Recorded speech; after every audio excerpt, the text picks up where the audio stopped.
السلام عليكم ورحمة الله وبركاته. ازيكم عاملين ايه؟ لو مهتم بجديد ومفيد فعلا من تطبيقات اشترك في القناة وفعل زر الجرس عشان يوصلك كل ما جديد ومفيد فعلا من تطبيقات في القناة. عندي اضرافك التطبيقات الحديثة اللي بتسهل لك حياتك اليومية والتطبيقات الفيك وكمان التطبيقات الهاكر. النهارده ان شاء الله مع شرح تطبيق جديد واسمه اوفر اب سيل وباي.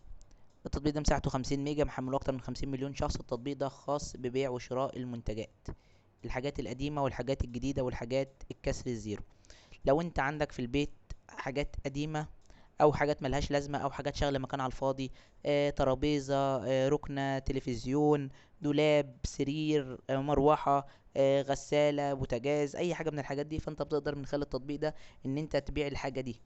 اول حاجه ان هي مثلا تفضي لك مكان، او ان انت ممكن تكون عايز تغير مثلا الانتريه بتاعك تجيب حاجه افضل او حاجه اجدد. عايز تغير التلاجة القديمه بتلاجة جديده، عايز تغير البوتاجاز ببوتاجاز اكبر، عايز تغير السخان الصغير بسخان اكبر.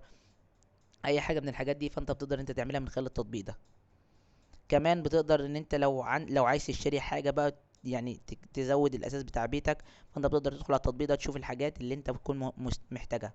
محتاج مثلا سرير، محتاج مثلا دولاب، محتاج مكتب، محتاج مروحه، محتاج تكييف مستعمل، محتاج موبايل، محتاج لابتوب.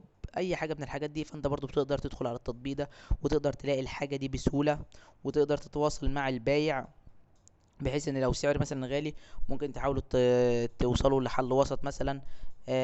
او لو مش كده خلاص انت مثلا بتشوف حاجة تانية افضل ليك.